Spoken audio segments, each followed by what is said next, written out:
अमानुषपणे त्यांची हत्या करण्यात आली। हत्या करत असताना संतोष अण्णा पाणी मागत होते, मला पाणी द्या,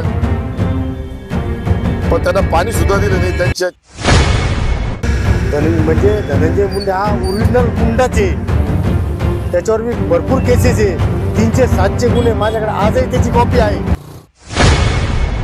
तर त्याच्यात आमची अशी मागणी आहे, संतोष भाई देशमुखच्या ऐवजी आता त्यांना जर खरंच जर न्याय द्यायचा असेल त्यांच्या घराला, तर बीडमधली गुन्हेगारी संपवायची असेल तर धनंजय देशमुख यांना आहे ना विधान परिषदेवर घ्यावं।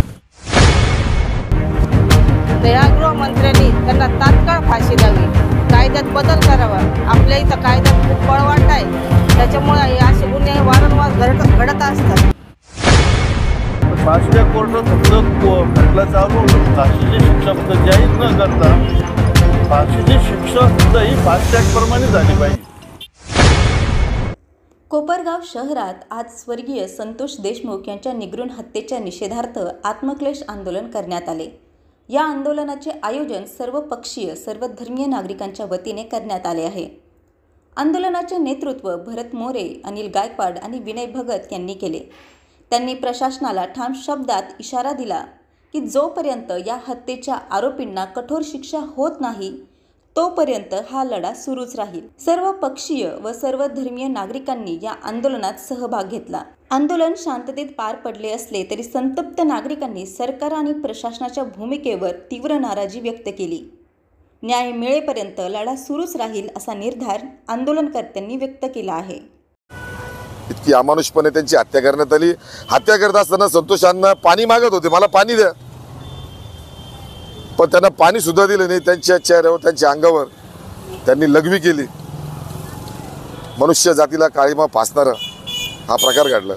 त्याच्यानंतर माझ्या मुलीसाठी किमान मला जिवंत ठेवा, माझे हातपाय तोडले तरी चालतील, पण मला जिवंत ठेवा माझ्या मुलीसाठी आणि माझ्या मुलासाठी।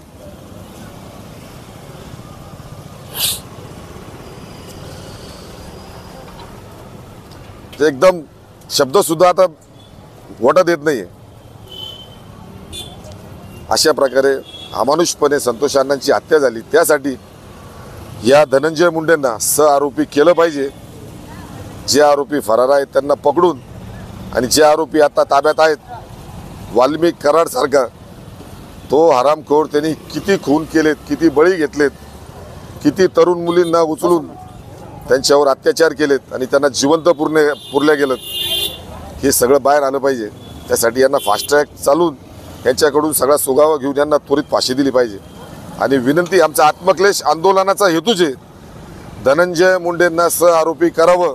सहआरोपी केल्यानंतर त्यांची आमदारकी जाईल आणि त्यांना कधीही त्यांना उमेदवारी पक्षाने देऊ नये, कारण असे हरामखोर लोक जे जातीयवाद करून एक समाज नष्ट करण्याच्या मागे जर असतील, त्यांचा कुळ संपवण्याच्या मागे जर असतील, तर अशा प्रवृत्तीच्या, अशा राक्षस वृत्तीच्या माणसांना या समाजात, या धर्तीवर राहण्याचा अधिकार नाही। जय हिंद, जय महाराष्ट्र, जय संविधान, जय जिजाऊ, जय शिवराय। मसाजोगला संतोष अण्णा देशमुख यांची जी हत्या झाली, त्या हत्येमधले जे आरोपी, जे 7-8 आरोपी आणि त्यांच्यातला तो एक मुखिया, आता सध्या त्याचं मंत्रिपद काढून घेतलेले तो धनंजय मुंडे। धनंजय मुंडेच्या बाबतीतले 2007चा FIRची कॉपी माझ्याकडे आलेली। धनंजय मुंडे हा ओरिजिनल गुंडाच आहे, त्याच्यावर मी भरपूर केसेस आहे, 307चे गुन्हे माझ्याकडे आजही त्याची कॉपी आहे।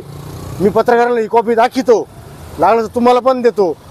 त्याच्यात धनंजय मुंडे, वाल्मिक कराड आणि अजून इतर काही साथीदार आहे, हे असे लोक याच्यामध्ये। आणि हे यांच्याकडे फक्त एवढेच आहे, 307, 302, बलात्कार, अमुक दम एवढे गुन्हे करणारे फक्त, बाकी किरकोळ गुन्ह्याला एक हात नव्हते। हे डायरेक्ट तो वाल्मिक कराड म्हणायचा फोनवर, हे माझा माणूस हे सोडून दे, ही भाषा होती। म्हणजे हे चाललं काय बीडमध्ये? तर आमचं एकच म्हणणं आहे, हे जे आता मध्ये आहे ना, यांना सोडू नका, यांना फासावर लटकवा। आणि 302 मध्ये ना धनंजय मुंडेला पण घ्या पहिले, याला पण सोडू नका। सगळ्यात मोठा गुंडा जर असेल तर धनंजय मुंडे, आणि त्याच्याबरोबर तो वाल्मिक कराड आणि इतर ते बाकीचे, यांना सगळ्यांना फासावर लटकवा, ठेवू नका। हे असे मंत्री आमदार हे काही कामाचे नाही। एवढंच बोलून थांबतो। जय हिंद, जय महाराष्ट्र।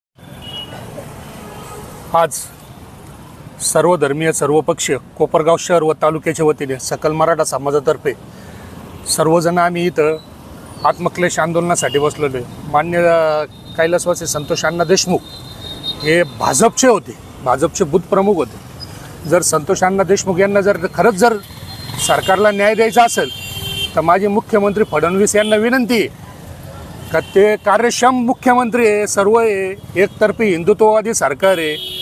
एका ठरवलं तर एका दिवसात एका रात्रीत नोटबंदी होती, एका रात्रीत 370 येतो, एका रात्रीत सगळे कायदे बदलले जातात। तर तसं आता येणाऱ्या विधान परिषदेवर जे जागा घेऊ राहिले तर त्याच्यात आमची अशी मागणी आहे, संतोष भाई देशमुखच्या ऐवजी आता त्यांना जर खरंच जर न्याय द्यायचा असेल त्यांच्या घराला, जर हे बीडमधली गुन्हेगारी संपवायची असेल तर धनंजय देशमुख यांना आहे ना विधान परिषदेवर घ्यावं आणि त्यांचं घराचं काय म्हणतात पुनर्वसन तर होऊ शकत नाही। की जो मनुष्य गेलेला आहे, आज जर महाराष्ट्रामध्ये छत्रपती संभाजी महाराजांनंतर जर जी निर्गुणपणे जी हत्या झाली असेल तर ती संतोष देशमुख यांची झालेली। मनुष्याला काळिंबा भासणारी म्हणजे मला लाज वाटणारी ही घटना घडलेली। तर त्यामुळं आमची जर अशी मागणी फडणवीस साहेबांना का त्यांनी धनंजय देशमुख यांना विधान परिषदेवर घ्यावं अशी सकल मराठा समाज कोपरगाव शहर व तालुक्याच्या वतीने आम्ही सगळ्यांच्या वतीने मागणी करतो व देशमुख कुटुंबियाला न्याय मिळेल आणि बीडमध्ये जर अत्याचार जर थांबवायचा असेल तर तिथं मराठा समाजाला त्यांनी न्याय द्यावा। कोपरगाव येथे सकल मराठा समाजातर्फे व सर्व पक्षीय सर्व धर्मीय आत्मक्लेश आंदोलन सुरू करण्यात आलेले आहे। सर्वप्रथम मी कोपरगाव शहर मुस्लिम समाजाच्या वतीने या आत्मक्लेश आंदोलनाला जाहीर पाठिंबा देतो।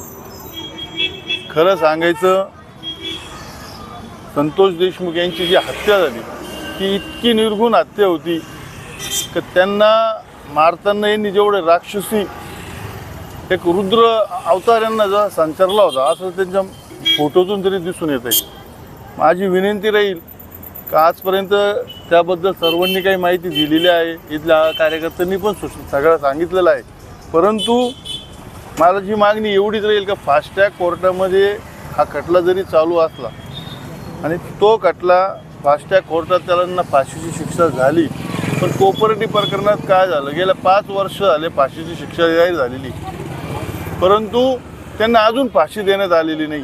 तर फास्ट ट्रॅक कोर्टात फक्त खटला चालून फाशीची शिक्षा फक्त जाहीर न करता फाशीची शिक्षा सुद्धा ही फास्ट ट्रॅकप्रमाणे झाली पाहिजे। जर शिक्षा जाहीर झाली तर आता स्वप्नाताई म्हटले की शिक्षा झाली त्याला 5 मिनिटाचा सुद्धा वेळ नाही दिला, कारण परत ते अपील हायकोर्टात जाणार, सुप्रीम कोर्टात जाणार, हे करत बसण्यापेक्षा एकदा सिद्ध झालं त्यांना जागेवर फाशी दिली पाहिजे। अशा आरामखोरांना जर जागेवर फाशी दिली तर पुन्हा असं कृत्य करण्याचं कुणी डेअरिंग करणार नाही। मी कोपरगाव शहर वासियांतर्फे जाहीर निषेध करतो। कोपरगाव शहर मुस्लिम समाज संतोष देशमुख यांच्या दुःखात पूर्णपणे सहभागी आहे। जय हिंद, जय महाराष्ट्र। आज या ठिकाणी सर्वपक्षीय सर्वधर्मीय आत्मक्लेश आंदोलन कोपरगाव शहरात मस्साजोग या ठिकाणी सरपंच संतोष अण्णा देशमुख यांची जी हत्या झाली त्यांना न्याय मिळावा यासाठी आत्मक्लेश आंदोलन चालू आहे। या आंदोलनाला शिवसेना महिला आघाडीच्या वतीने सकल मराठा समाजाच्या वतीने आम्ही पाठिंबा देत आहे, त्यांचा निषेध करत आहे। आता ह्या घटनेची सगळी माहिती आपण रोज न्यूज चॅनलला ऐकतो, सोशल मीडियावर पाहतो, त्याच्यामुळं सगळ्यांनाच सर्व हकीकत माहिती आहे। आरोपी कोण आहे ते पण निष्पन्न झालेले। तर हे सगळं असताना गृहमंत्री काही झोपा घेत आहे का? तर ह्या गृहमंत्र्यांनी त्यांना तात्काळ फाशी द्यावी, कायद्यात बदल करावा। आपल्या इथं कायद्यात खूप पळवाट आहे, त्याच्यामुळे असे गुन्हे वारंवार घडत असतात। जर सगळे माहिती झालेले मंत्रिपदाचा जर तुम्ही धनंजय मुंडेचा राजीनामा घेतला त्याच वेळेला त्याची आमदारकीसुद्धा काढून घ्यायला पाहिजे होती। त्यांना आरोपी करून वाल्मिक कराड असेल, बाकीचे त्यांचे जे साथीदार असतील आणि त्यांचा मेन मुखिया म्हणजे धनंजय मुंडे, त्यांच्या जीवावर हे सगळे जण दहशत गाजवतं। तिथं धनंजय मुंडे हा मेन आरोपी करावा त्याला, आणि सगळ्यात आधी तर धनंजय मुंडेला मी तर म्हणून फाशी द्यायला पाहिजे का त्यांना इलेक्शन लढवायला थांबवून हे करा हे मी म्हणणार नाही।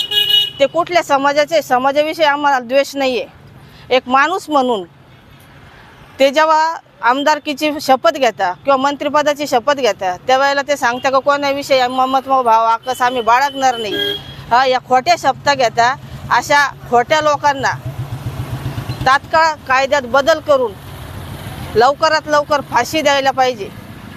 त्यांच्याच सरकारमधले मंत्री म्हणते का 5 दिवसाच्या आत फाशी द्यायला पाहिजे. मी तर म्हणाल ते निष्पन्न झाले ना 5 मिनिटाच्या आत फाशी द्या. परत असा गुन्हा करायची कोणी हिंमत करणार नाही.